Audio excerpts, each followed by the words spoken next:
Olá, galera que está nos assistindo aí, sobretudo o pessoal, as turmas de 8º ano, que estão aí nos acompanhando. Está começando mais uma aula de ciências aqui.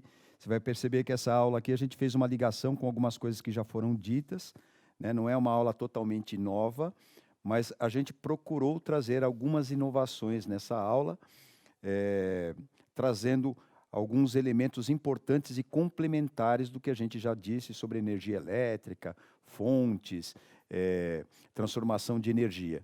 Vocês vão ver aí, espero que vocês gostem aí. Para a mediação dessa aula, eu conto aqui com o conhecido de vocês, o professor Edjoel. Olá, oitavo ano, né? Sejam todos muito bem-vindos, tá bom?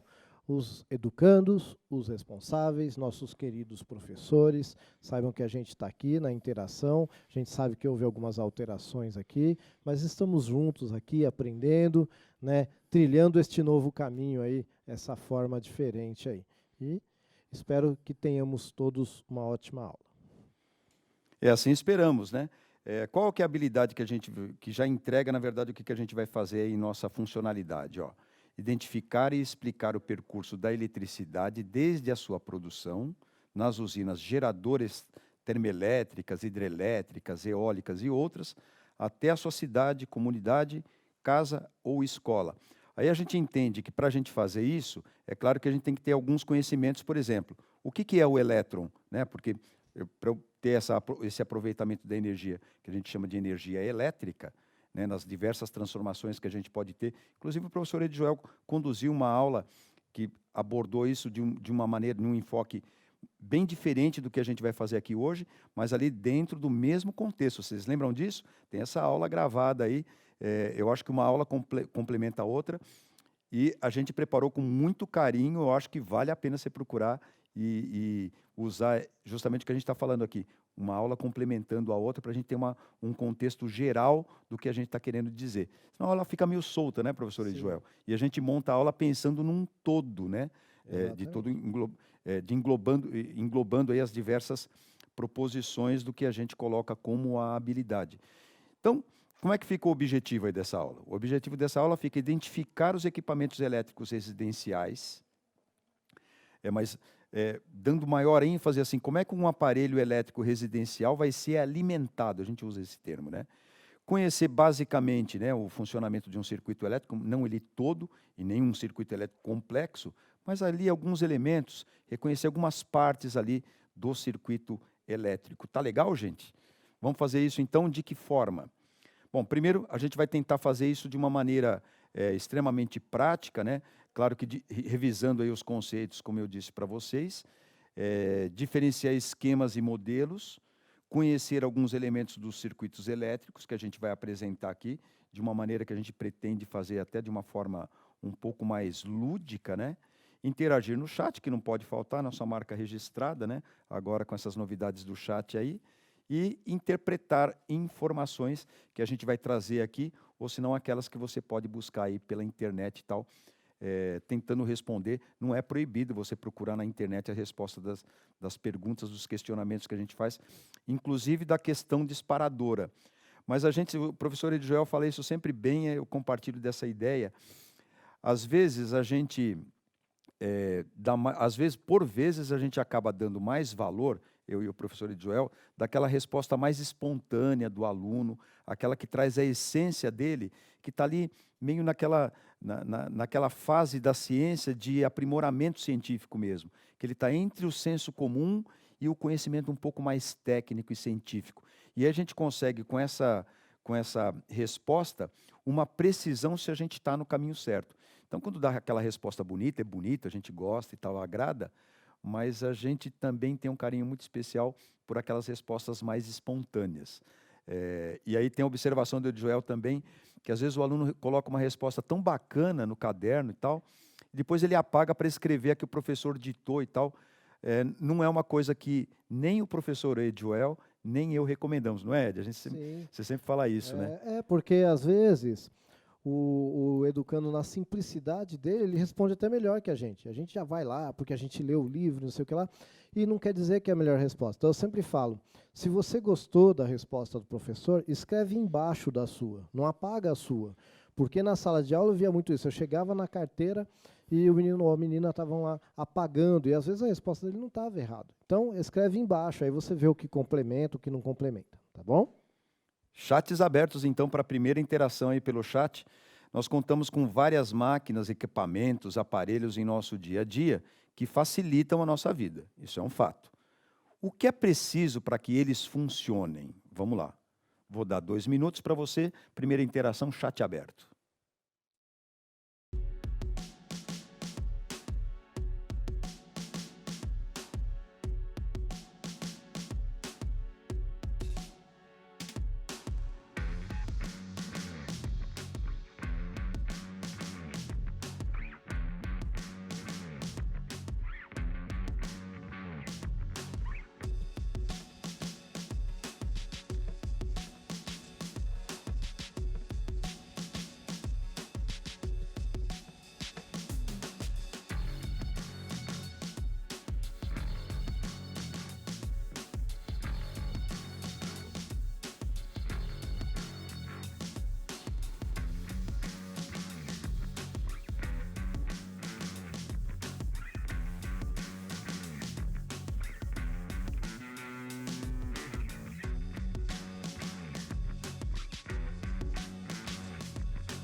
Olha, professor, muitas interações aqui e o pessoal está indo na energia, viu? Vou dar um exemplo aqui, ó. A professora Sandra mandou a resposta do aluno Danilo. Eles são lá da Escola Professora Maria das Dores Ferreira da Rocha. Muito bem, obrigado pela participação. Colocou aqui, energia, tá? E aí, muitos aqui, ó. Energia, forma de energia, fonte de energia, professora Aparecida, eu acredito que seja dos alunos da professora Aparecida. Aí, ó, tem o Miguel, energia. Pessoal aqui em peso. Muitos desejando bom dia para vocês também. Energia em geral. E alguns, ó, foram o aluno Juliano, por exemplo, a professora Denise colocou aqui. Energia elétrica, tá? Então já especificou a energia elétrica. Mas a maioria foi de energia, a professora Sheila colocou eletricidade, energia elétrica, placa de circuito com sistema integrado e parte mecânica do objeto. Quem escreveu? Você foi profundo. Foi o professor Alexandro. Agora não sei se é a resposta de algum aluno. Ele já foi bem, né, técnico. Aí a gente tem aqui, acho que é Vladiane. A professora Vladiane colocou combustível. Mas a grande maioria foi de eletricidade. A professora Marisa colocou eletricidade, bateria, alguma forma de energia. Professora Marisa, um abraço, viu, professora? Não, tá legal. Eu acho que todas as respostas que... Na verdade, as participações, né, que vieram aí são bem-vindas. A gente tem diversos equipamentos, diversas máquinas, diversos dispositivos que a gente usa. Entre eles, a gente tem um automóvel, por exemplo, a gente tem um trem, a gente tem um metrô, que usa diferentes energias. Mas o que a gente tem em casa particularmente, lá o liquidificador, a cafeteira, a geladeira, a televisão, o computador, enfim, eles usam energia, né, as diversas modalidades de energia, que é o nosso assunto. E é isso que eu estou falando para você, que tem um contexto com as aulas passadas, sobretudo com essa aula que o professor Edjoel, imperdível, que o professor Edjoel colocou aí ao ar na aula passada que nós estivemos aqui no nosso encontro. Mas para que a gente tenha essas transformações em casa, usualmente a gente usa a energia elétrica. Aí é legal para o aluno escutar isso que eu estou falando, mas para o professor também, junto comigo, refletir sobre essa questão. A gente não usa energia elétrica, né? A gente não faz uso dela, né? a gente tem as tomadas lá que tem energia elétrica disponível, mas ninguém vai lá e usa a energia elétrica.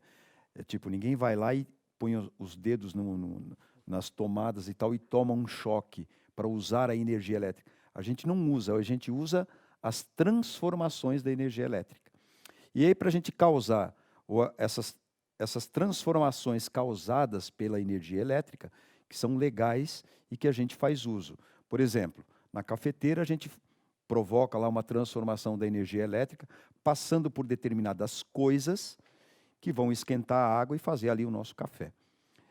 Na geladeira, ao contrário, a gente tem a energia elétrica transformada, que passa ali por alguns dispositivos, fazem um trabalho no motor, e o motor vai fazer um trabalho lá também de tirar o calor, enfim, refrigerar os alimentos que a gente coloca no interior. O micro-ondas vai usar energia elétrica para transformar essa energia elétrica em micro-ondas, daí o nome, forno de micro-ondas, que é para a gente esquentar os alimentos que são colocados dentro do micro-ondas, ou seja, no seu interior. Quer dizer, a gente usa as transformações. Aí eu costumo pensar no exemplo mais trivial dessa transformação, que é o nosso banho quente todo dia, né? Que a gente pode fazer de duas formas.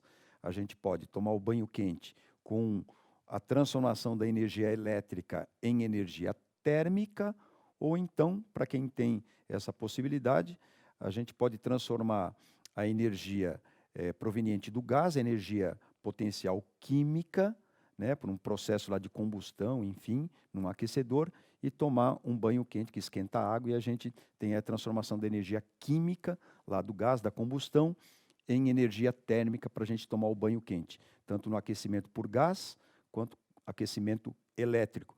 A gente vai tentar entrar um pouquinho nesses assuntos de uma maneira, a gente procura evitar aqui a superficialidade, mas sem aprofundamentos grandes, que a gente tem tempo ainda para essa molecada aprender sobre energia elétrica.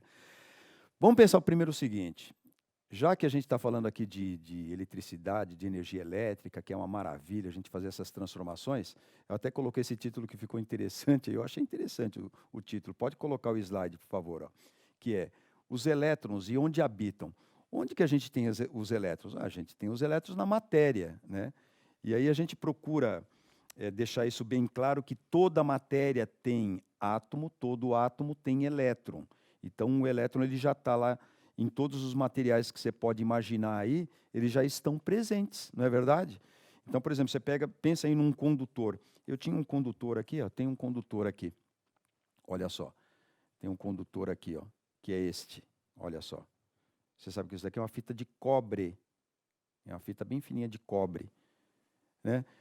Se eu trouxesse o fio aqui, seria o trivial, né? Todo mundo está acostumado a ver o fio de cobre, mas uma lâmina de cobre assim, ó. O cobre, assim na minha mão, ele tem eletricidade, ele tem elétrons, né? O que ele não tem, e a nossa discussão aqui, ele não tem a capacidade de ligar alguma coisa com um negócio chamado corrente elétrica, que você já deve ter ouvido falar, né? Mas vamos voltar aqui para esse ponto que eu estou falando. Para a gente entender eletricidade, a gente tem que entender algumas outras coisinhas. Então, primeiro, os elétrons eles estão presentes nos átomos. Vamos dar uma revisada nos modelos atômicos que a gente tem aí até chegar basicamente no que a gente tem hoje aí de aceitável. A gente pensou lá primeiro que a matéria era composta por partículas muito pequenas e sólidas. A gente pensou nisso muito tempo, desde os gregos antigos lá. E aí essa ideia veio até 1803 e tal, com o modelo de John Dalton, com uma esfera perfeitamente sólida e compacta. Esse modelo foi modificado um pouquinho, uma centena de anos aí, quase depois, né? Na verdade, 100 anos depois, pelo Thomson. O Thomson, um físico, químico e cientista que estudou aí e procurou detectar determinadas composições da matéria. Então, ele pensou, primeiro, que o átomo ele deveria ser constituído também com alguma coisa com carga elétrica, positiva ou negativa. E depois isso aí disparou depois para o pessoal chegar à conclusão de que existia elétron, próton e nêutron. Quer dizer, a partir desse modelo, volta um pouquinho para mim, por favor, a partir desse modelo aí do Thomson, que é aceitável já. a gente tem, não é uma partícula totalmente sólida, né, que é única, ela tem alguns outros elementos menores ali, agregados, e depois a gente chegou à conclusão que eram cargas de sinal. A gente poderia colocar sinal, foi o homem que inventou, o átomo não tem carga nenhuma, tá bom? É a gente que classificou isso como uma carga positiva e negativa, porque elas têm comportamentos análogos.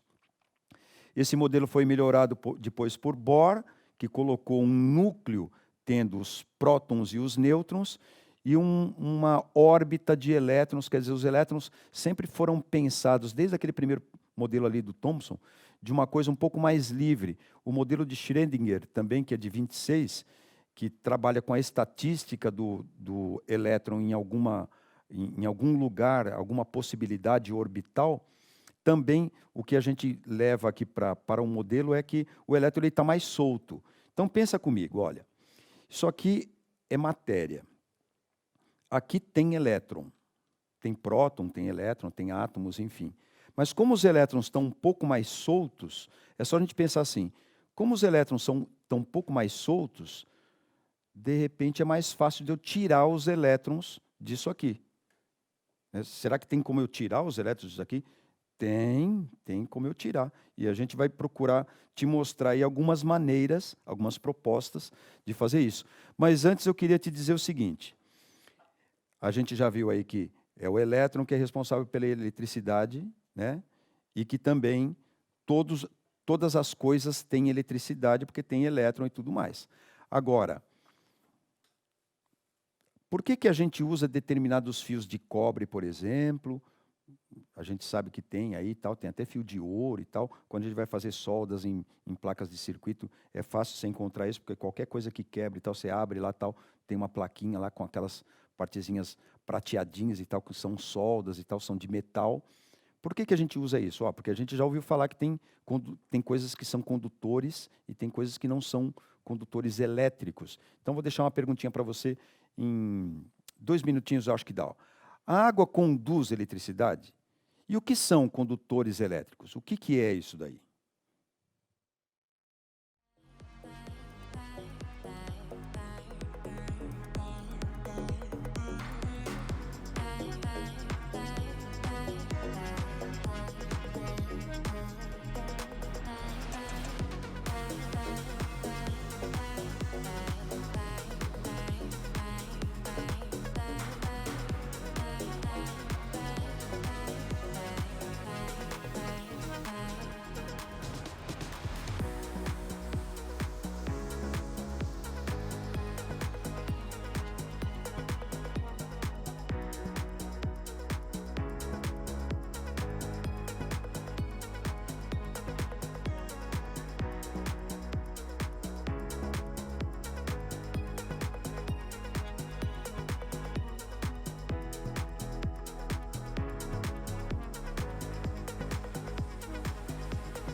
Muito bem. Gente, eu quero agradecer, então, né, aqui as participações são muitas, mas eu preciso dar um recado aqui para o professor Marcelo. O professor Marcelo ele colocou assim, ó, é óbvio que sabemos a resposta, principalmente na nossa área. É óbvio, professor. Por isso que o senhor tem um chat menor aí, que é para você se relacionar com os seus educandos. E aí você pega a resposta dos educandos e passa para a gente. Não é para você trazer a sua resposta.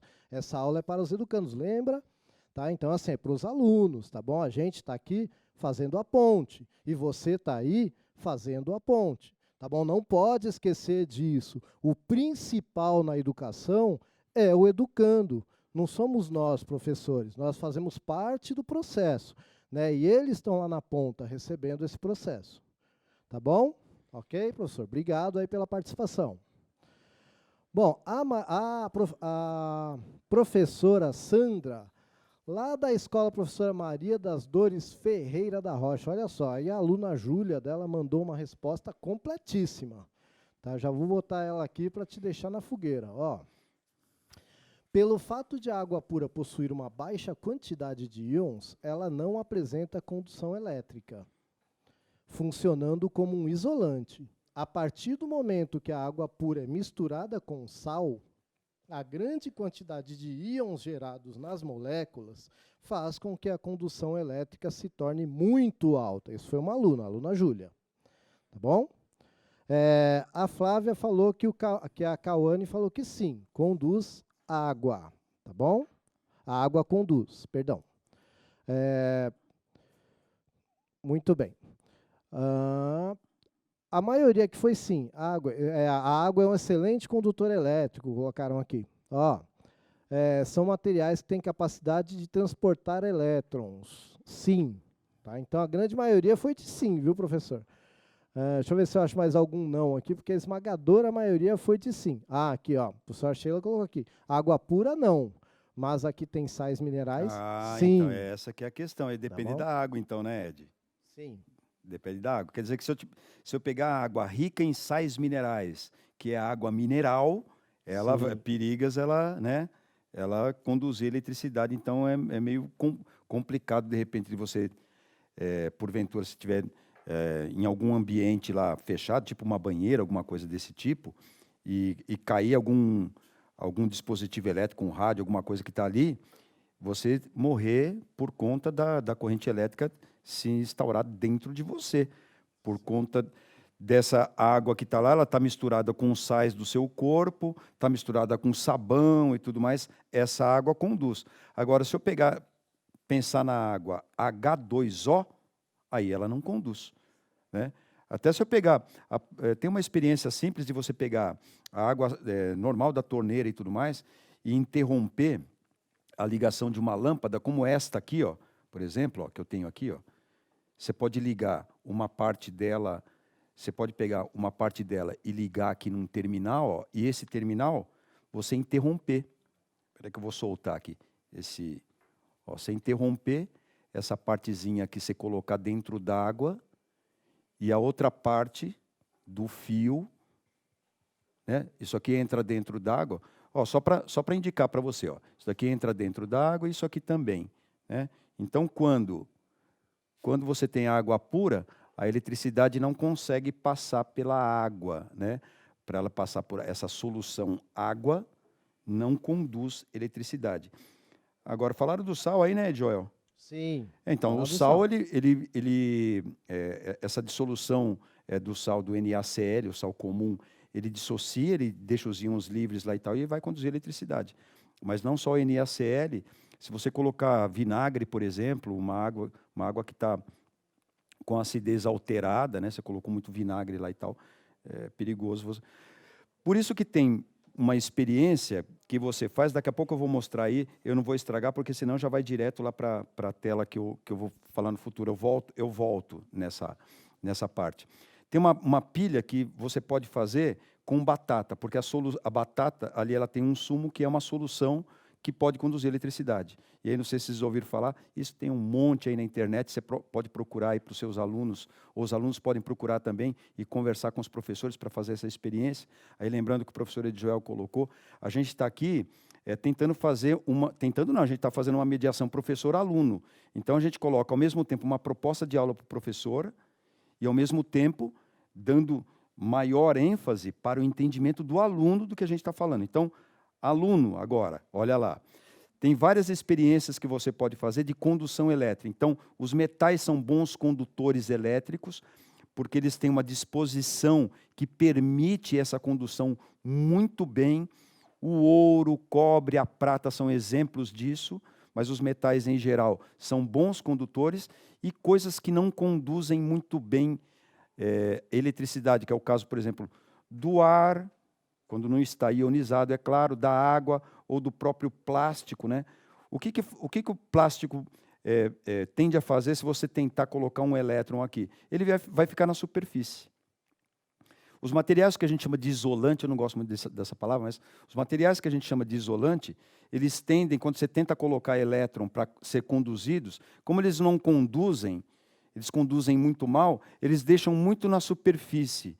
Então, eles ficam ali acumulados, de certa forma, temporariamente, porque o ar acaba reagindo e tirando esses elétrons, mas tem coisas que você consegue eletrizar.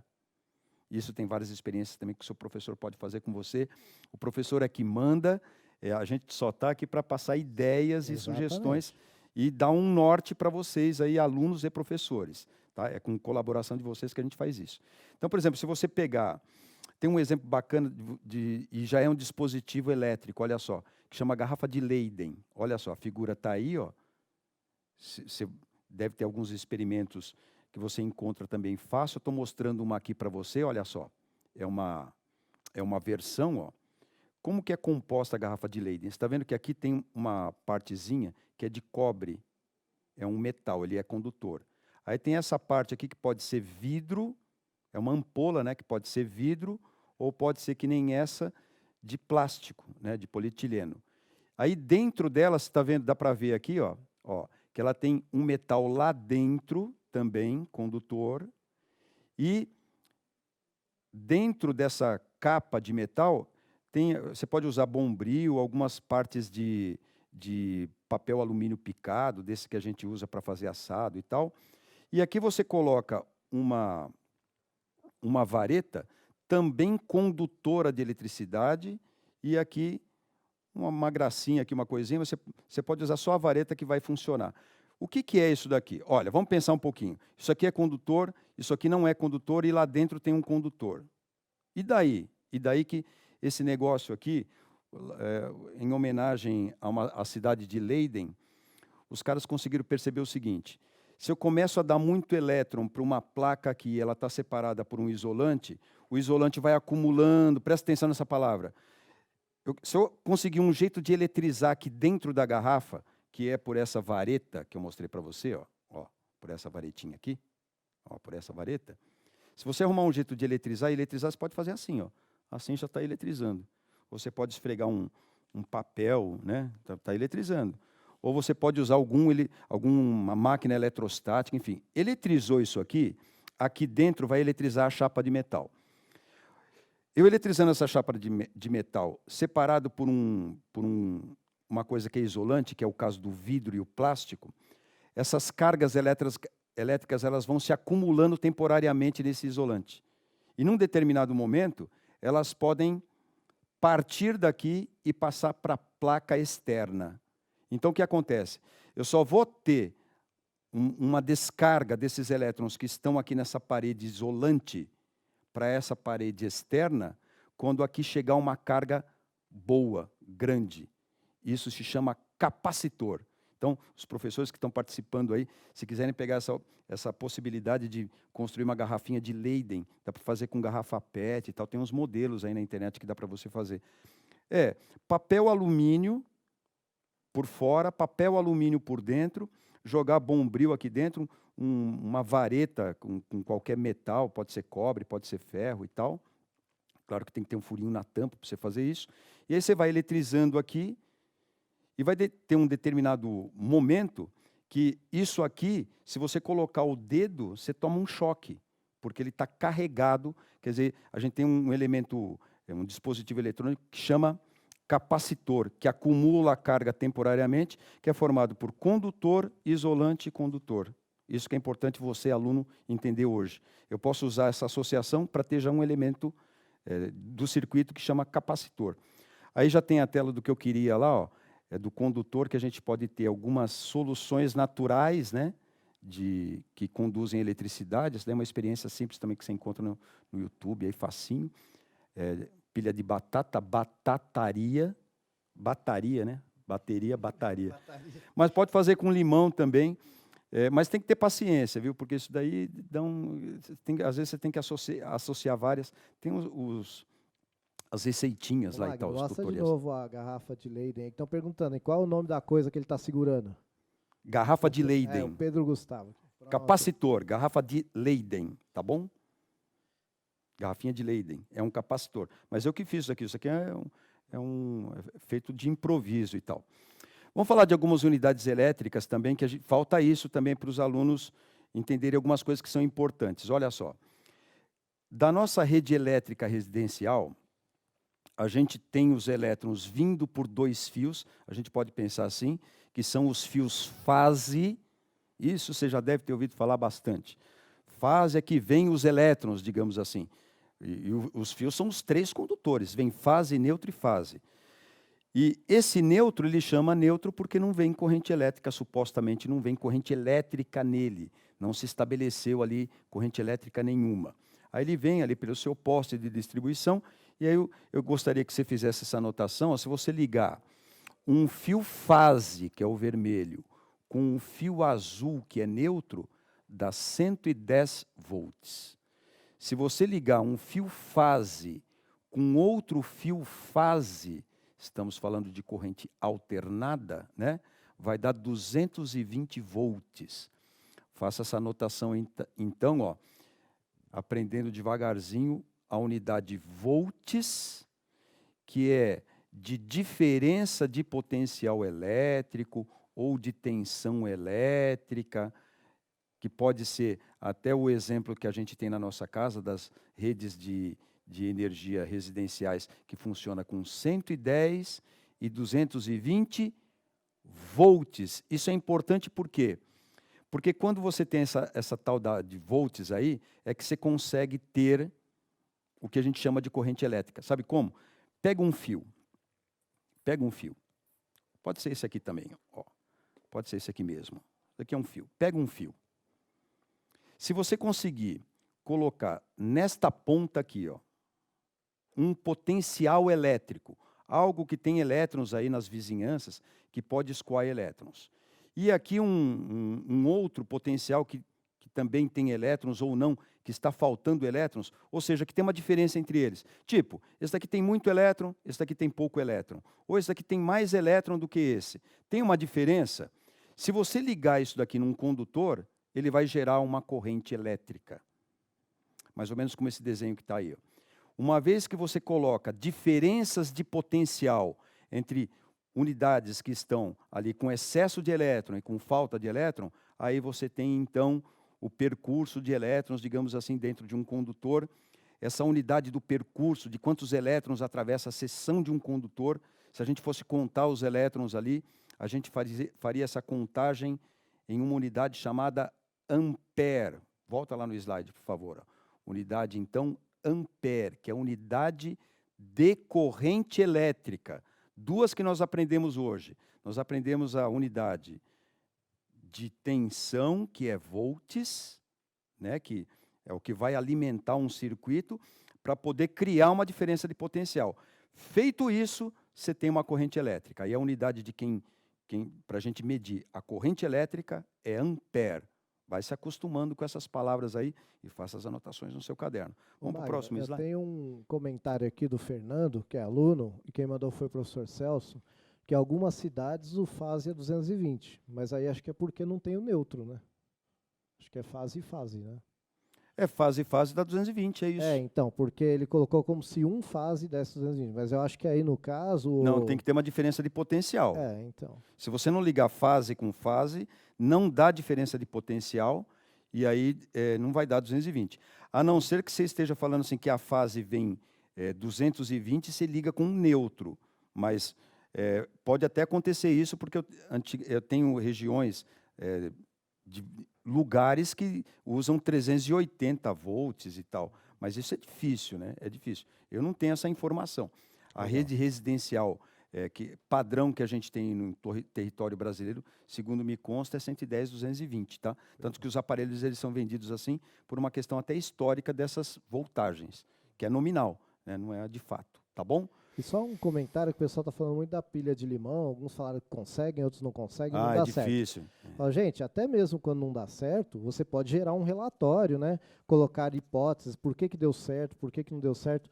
Tudo é trabalho científico. O importante é a gente investigar, tá bom? É E não isso aí. desanimar. Há uma pergunta que dá para investigar e fazer uma investigação ali, mexendo com a cabeça das pessoas aí em casa e tal, que estão aí participando da aula. Ó, pensa uma coisa, você tem um condutor, ele tem elétrons lá dentro, aí você causa uma diferença de potencial com uma pilha, por exemplo, né? Com uma pilha, por exemplo. A pilha dá tão na cara que ela tem diferentes potenciais que um é positivo e outro é negativo, né? É uma diferença bem grande, né, Ed? Sim. Um tem excesso de carga positiva, ou tem excesso de carga negativa. Você liga um fiozinho aqui, adivinha o que vai acontecer? Vai causar uma diferença de potencial. Vai gerar uma corrente elétrica aqui. Mas e os elétrons que já estavam lá dentro, Magno? O que vai acontecer? Ué, eles vão levar a pancada, vão colidir e tudo mais. E aí eu vou dar o spoiler. Bom, é isso que vai acontecer. Ó, você tem lá o condutor, era de propósito isso. Você tem um condutor, você gera uma diferença de potencial, gera uma corrente elétrica. Olha, pensa um pouquinho nisso que eu estou te falando e responde a essa questão para mim em um minutinho. Ó. Como funcionam os eletrodomésticos que esquentam as coisas? Tipo o ferro de passar roupa, a cafeteira, a torradeira, tem aquela chapinha também de passar no cabelo e tal, né? Como é que funciona isso daí? Escreve para mim no chat, um minutinho só já é o suficiente, vai.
Pessoal, ó, temos pouquinho tempo, então eu vou ler uns 2 ou 3 só, mas me desculpem os demais, tá bom? Então, ó, falaram aqui, transforma em energia térmica, a professora Rosângela colocou aqui, porque possuem resistência. Ó, olha essa a professora palavra. Aide falou que é do 8º ano, mas não tem a resposta. Eu queria a resposta. Então, ó, eles agitam para fornecer calor. Calor, boa, Tá bom? boa. Deixa eu achar boa. mais um aqui, o último, saideira. Colocaram aqui resistor. Olha, isso que a professora acabou de colocar, professora, né, que colocou, isso aqui é uma resistência, ó. Se liga esse troço aqui na tomada, ó. Aí a corrente elétrica passa por aqui, passa por uma resistência interna, e a gente usa isso daqui para fazer chá, café. Chama ebulidor. Tem outros nomes também, mas eu costumo chamar de ebulidor. Agora, o elemento que esquenta mesmo isso, deixa eu ver se eu acho aqui na caixinha secreta do professor Ed Joel, ó. É este menino aqui tem vários, ó. Olha quantos, professor Ed Joel é chique pra caramba. Caiu um aqui, ó. Dá para pegar aqui, por favor, ó. Dá para chegar um pouquinho mais perto? São resistores, ó. Deixa eu ver aqui se eu consigo pegar um só, ó. Ó. Aqui. Aqui, ó. Ó, vamos ver se a gente consegue pegar aqui, ó. Ó. É um negocinho pequenininho, tem umas faixinhas coloridas ali. Eu vou colocar na tela ele para você, ó. Tum, pronto, foi para a tela. Olha lá, ó. Ele tem a corzinha assim. Ele dentro é composto por carvão carboativado, que tem uma resistência grande, ele esquenta e a gente usa isso em circuitos elétricos. Tá bom, gente? Ó, capacitor e resistência elétrica. A gente viu isso na aula de hoje. Infelizmente mesmo, a gente vai encerrando a aula por aqui, mas o professor Ed Joel tem um recado para dar para vocês aí. É isso aí, gente. Muito obrigado aí pela participação de todos. E ó, vocês têm um QR Code aí que vocês podem acessar um um questionáriozinho e dizer o que vocês acharam dessa aula. Se foi legal, se foi da hora, foi difícil, foi corrido. E aí a gente vai sempre tentando melhorar, tá bom? Eu, da minha parte, quero deixar o meu abraço para vocês. Tchau!